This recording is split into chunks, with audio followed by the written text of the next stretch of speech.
All right, so now we're going to have a bit of a look at continuing on our steep analysis and start to look at the P there, which is our political and legal changes that are happening in our marketplace. Okay, when we start talking about the political and legal, companies need to monitor what's actually happening in the political climate to spot any changes to government policy, which can lead to opportunities or threats out there in the marketplace. Okay, so governments are always passing laws and multiple layers of government. In Australia, it can obviously be the federal government, it could be the state government, it can even be your local government in your local area. They begin to change rules or laws, and that creates opportunities for us to create a new market or place a restriction on an existing market, and we need to be on the right side of that curve. So companies need to also be aware of the legal implications of their business and marketing decisions, okay? As the cost of legal action, if you get it wrong, can be, it can be quite high. It can lead to delays, cancellations, it can affect your business plan, it can lead to fines. There's a whole lot of things there that can be affected. So we really need to stay on the front foot there and understand what's going on. Okay, so what we'll look at is we'll start to look at, what are the short and long term? Okay, so the short and long term changes, okay? So what's happening there? Okay, we need to start to consider also, monetary policy. What's the money doing? Okay. We also start to look at, what's the social legislation? Okay, we start to get down to relationships. In this case, what we're doing there is looking at relationships with individual industries and, legislation relating to the actual marketing.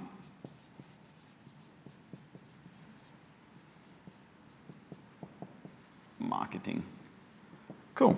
All right, so there's a few different things for us to look at there. Okay, so the short and long-term changes, depending on the political climate, governments may have a stable base to act out their policies. Okay, obviously we're a fairly stable country, fairly stable government. We change every now and then when we get sick of the current lot and we vote in the next lot, which are the same as the last lot. So there's not really a massive change. The face change, but the ideas are very, very similar. The parties aren't that different. Okay, so if not, what can happen is they can be pushed by the population, or small interest groups can have a massive effect. Okay, so the broader the stability base, the less those special interest groups can start to affect it, or bring around those short-term changes to the government. Okay, those crowd-pleasing quick fixes, they can be in areas of immigration, taxation, capital projects, for example, and could be damaging to your business activities. Okay, we tend to be a fairly stable government. Things don't change too much, but there are those changes that do come through, which we do see coming because they tend to be a longer-term trend that we can pay attention to and read the newspaper will give us a good idea. So long-term change to policies usually come about with a change of a government party. So really those things we're looking at every few years. Migration is obviously one that we look at. Carbon tax and carbon trading was a big one for the last government. Mining taxes, etc. On the other hand, until we actually change parties, we're not going to see any great sweeping changes to those things. It's going to be small details on the corners. Okay, so some political parties are a little bit more pro-business than others. At the moment, you've always got to have a look and see, what are the party policies and what's their particular stance on something. Okay, when we start to look at the monetary and fiscal policies, what we're looking at there is, in the political science, the fiscal policy is the use of government expenditure and revenue collection or taxation to influence the economy. Okay, so the government sets things like our interest rates. They also start to look at taxes and tax relief in order to start to stimulate an economy or to slow an economy down. Okay, so they're always making a judgment on what's happening out there, where's the money at, and then they start to get involved in macroeconomic policy where they're starting to control the interest rates and spending that way. Okay, so monetary, use of government expenditure and revenue collection, their taxes. On the other hand, we're starting to look at their ability to affect things like interest rates. Okay, so that's obviously going to have an impact on your business because it's going to change your expenses. So the two main instruments of fiscal policy then are government expenditure and taxation. Change in the level and composition of taxes and government spending can impact the following variables in your economy. Right? They can change the aggregate demand and the level of economic activity. They can change your patterns of resource allocation. They can start to look at the way income is distributed across your marketplace. Okay, and fiscal policy refers to the use of the government budget to influence first The first of those, the economic activity itself.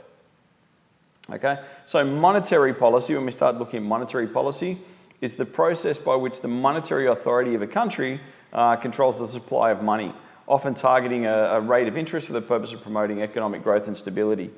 Obviously, our interest rates at the moment are historically low, but back in the 70s and 80s when we were going through a bit of a crazy time, we got up to about 17%.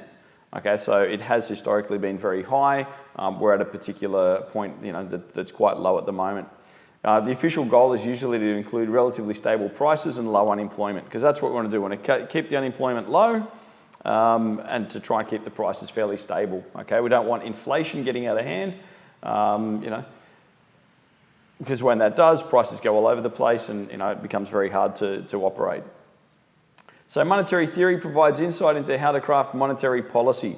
Okay, it's referred to as either being expansionary or contractionary, where an expansionary policy increases the total supply of money in the market or in the economy, more rapidly than usual, and the opposite of that is to obviously contract, which expands the money supply more slowly, okay, or even shrinks it down. So that's actually where they're taking money out of the market. Okay, so contraction is there to slow inflation.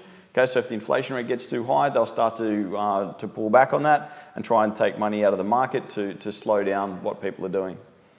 Okay, when we start to get down to social legislation is promote the common good, generally by protecting and assisting the weaker members of society. And when we start to look at that, we start to look at laws protecting unemployed people. We start to look at things like sickness benefits, disability pensions, and looking after the elderly. Okay, so that's social legislation out there, and that's continually changing. Okay, marketers make sure they're not discriminating against certain groups, so they can avoid social legislation and regulations. Okay, so equal opportunity for people, making sure that we're not punishing the elderly or doing something wrong against particular areas, that we're not disadvantaging people or excluding people. Okay, so sexist or racist marketing can be a problem there. We need to make sure that our messages are not degrading or insulting any particular area of the community or making them feel excluded from what we're doing. Okay, it can get us into a lot of trouble. Okay, so when we look at relationships with industry, okay, what we're starting to look at there is, the governments maintain fairly close relationships with industries, okay, particularly those that have the key to the economy. So in Australia, obviously, we're looking at things like agriculture, we're looking at transport, manufacturing, finance. Okay, we are quite a large exporter of our agricultural products as well as the products we pull out of the ground. So the government obviously is going to continually have a lot of attention paid to those areas. They really want to make sure that they're representing those industries and making sure that trade can flow as freely as possible. Okay, and the way they also deal in that is by putting tariffs and import quotas to affect specific industries. Okay, so that's once again shaping the actual industries and our import-export by direct government intervention. Government deregulation is also another thing that happens in this country. It continues to have an effect on our financial institutions and public utilities, such as electricity. Once upon a time, the government used to own a lot of these utilities. They used to be public assets. Over time, they've moved to private industry. A lot of them were regulated, so the government set a capped price on what things cost. An example would be the dairy industry. It used to be that a litre of milk for a farmer used to, 70 cents was the going rate. That's what the farmer got when they sold the milk. That's what they used to be able to sell at. Then they deregulated the industry and they turned into a bit of a free market, which unfortunately had quite a devastating effect on the farmers, but notwithstanding. Okay, so as far as the legislation that we need to start thinking about, legislation is, we're not trying to be lawyers as marketers, okay, but we do need to understand what is going on out there and the laws that might affect us. These are things that are set by the courts and the regulatory authorities, okay, and regulatory agencies. Various laws we need to be thinking about is the Trade Practices Act. Okay, now the Trade Practices Act, fairly good, piece of legislation. In summary, we can't make false promises. Okay, we need to be able to support any claim we make about our product. All right, so we're not allowed to engage in false or misleading activities. There are things also such as the trade practice. Well, aside from the Trade Practice Act, we start to think about the Do Not Call registers. Okay, so when we're thinking about how we just start, we don't want to be out there just putting information to our customers and getting their telephone numbers and start ringing them and trying to push product onto them. Okay, so there is a register that people can go onto that say they don't want to be telemarketed or just sold stuff. Okay, there's anti-hawking provisions, etc. The Australian Spam Act. Okay, obviously you can't just start sending out unsolicited emails to people.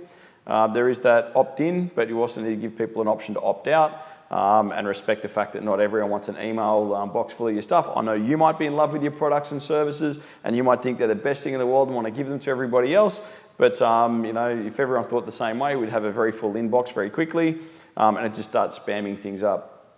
So what we're really trying to do there is to establish a relationship before we just start mass sending things out there. So just in summary, some things we need to consider there. The short and long-term changes that are going to come through from governments, whether it happens to be a short-term or a long-term, whether it happens to be at a federal level, so all of Australia, whether it happens to be a state level, so New South Wales, or whether it happens to be local, so that's looking at your current area. We need to understand, well, what is the monetary and fiscal policy looking like? Is the economy speeding up? They're going to try and slow it down. What are they going to do with the interest rates? Or is the economy slowing down? They're going to try and warm it up with stimulus packages. What's happening with interest rates and taxation and what's going to change there? Starting to think about social legislation, so making sure that we're not stepping on anti-discrimination provisions, that we're not being, ageist, sexist or racist or anything like that. There's quite a few there, so get across that. We need to think about relationships with industry from the government perspective. Are there advisory groups or advisory bodies or industry bodies the government has put together to help represent those for the industries we're in or we might be dealing with? And then lastly, just making sure that we're looking out for the legislation around our marketing activities to make sure that we're always adhering to those, that we're not sending unsolicited or spam email out, that we've actually got relationships where people have invited our emails in, and we're also respecting things like privacy provisions and making sure that we're not getting that wrong. Okay, so there's a lot of opportunities come out of this. Understanding what is happening in the laws around you or where that's going to go, and looking at the general social attitudes that start to drive these changes is very important. And understanding, what the economy is about to do is going to have a major effect. Obviously, that starts to affect your exchange rates, import, export, etc. So really be across this. Open a newspaper, make sure you're having a look, see what's going on. All right. Good luck out there with that.